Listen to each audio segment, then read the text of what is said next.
সর্বপ্রথম আমরা দেশনেত্রী বেগম খালেদা জিয়ার জন্য শুধু আমরা না, সমগ্র বাংলাদেশ সহ বিশ্বের অনেক দেশই তার জন্য দোয়া করা হয়। কারণ তিনি তার জীবন দশায় তিনি এমন কর্ম করে গেছেন, তার জন্য দোয়া এমনি মন থেকে সাধারণ মানুষের আসে। দীর্ঘ 17 বছর তিনি যদি এই বিগত ফ্যাসিস্ট সরকারের আমলে আপোষহীন না থাকতেন, তাহলে এই জুলাই গণ অভ্যুত্থান হতো না। তার আপোষহীনতার কারণে, তার আন্দোলনের ধারাবাহিকতার কারণেই কিন্তু এই জুলাই গণ অভ্যুত্থান হয়েছে। বর্তমানে একটি দল, তারা কিন্তু আন্দোলন করেছিল শুধু চাকরির জন্য। এই দেশের মানুষ দেশের প্রয়োজনে ফ্যাসিস্টদের এই বাংলাদেশ থেকে বিতাড়িত করার জন্য কিন্তু এই আন্দোলনে সমগ্র বাংলাদেশ শুধু একটা গোষ্ঠী, সেই গোষ্ঠীটা ছিল ফ্যাসিস্ট, তারা ছিল না। তারা ব্যতীত সমস্ত বাংলাদেশ জুলাই যোদ্ধা। কিন্তু বর্তমানে কয়েকজন ব্যক্তি তারা নিজেদের জুলাই যোদ্ধা দাবি করে সম্পূর্ণ ক্রেডিট তারা নিতে যাচ্ছে। তারা মনে করে 24-এর যে আন্দোলনে ডাক দিয়েছে সমগ্র বাংলাদেশ ফ্যাসিস্টের বিরুদ্ধে যেরকম রুখে দাঁড়িয়েছিল, বর্তমানে 26-এ ডাক দিল তারা সেরকম লোক পাবে। তারা এখনো ঘুমের ঘরে আছে। 24 আর 26 এক না।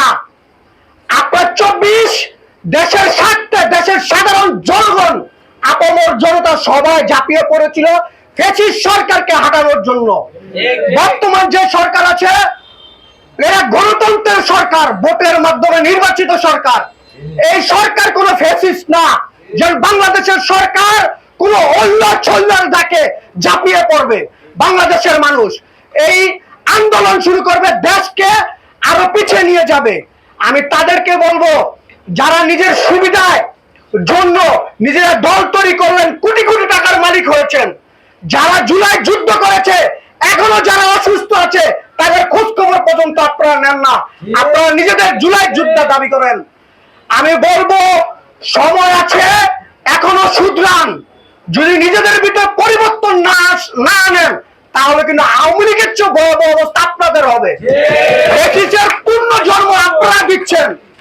আমরা কিন্তু বর্তমানে দেখতে পাচ্ছি নারায়ণগঞ্জ এনসিপির ভিতরে অনেক ওসমানের অনুসারীগণেরা, ছাত্রলীগের অনুসারীগণেরা আপনাদের পাশে আছে, আপনাদের সাথে আছে। এটি কিন্তু সোশ্যাল মিডিয়ার মাধ্যমে আমরা দেখতে পাই। আওয়ামী লীগকে পুনর্বাসন করার জন্য আপনারা যে পায়তারা করছেন, বাংলার সাধারণ জনগণ, বর্তমান প্রধানমন্ত্রী তারেক রহমান তা কখনোই সফল হতে দিবে না। আর নাসিরউদ্দিন পাটোয়ারির কথা দেখে আমার কার কথা মনে হয় জানেন? আওয়ামী লীগের এক পাগল মন্ত্রী ছিল হাসান মাহমুদ, ঠিক তার মতন মনে হয়। মুখটা যা আছে তাই তিনি বলেন। তার কথায় কোনো গ্রহণযোগ্যতা নাই, তার কথায় কোনো শালীনতা নাই। তার মতন ব্যক্তির জন্য আমি মনে করি বাংলাদেশের প্রত্যেকটা জেলার দরজা বন্ধ থাকা দরকার। কারণ উনি রাজনীতিকে কিভাবে নষ্ট করা যায়, নোংরা করা যায়, সেই চেষ্টা তিনি করছেন। তিনি রাজনীতিকে সুন্দর করার চেষ্টা তিনি করছেন না। তবে নবগঠিত 161 বিশিষ্ট কমিটির সকলকে আবারও ধন্যবাদ জানিয়ে আপনাদের নারায়ণগঞ্জ সদর থানা যুবদলের পক্ষ থেকে আপনাদের সবাইকে অভিনন্দন জানাচ্ছি এবং আপনাদের প্রতি আমরা প্রত্যাশা করছি দেশকে যারা পিছিয়ে নেওয়ার জন্য ষড়যন্ত্র করে, সেই ষড়যন্ত্র মোকাবেলা করার জন্য আপনারা শক্তিশালী অবস্থান করবেন সবসময়, এবং আপনাদের সংগঠনকে এই দেশ, এই জাতির কিভাবে ভালো করা যায়, উপকার করা যায়, সেজন্য নিজেকে নিয়োজিত রাখবেন। এই বলে আমি আমার বক্তব্য শেষ করছি।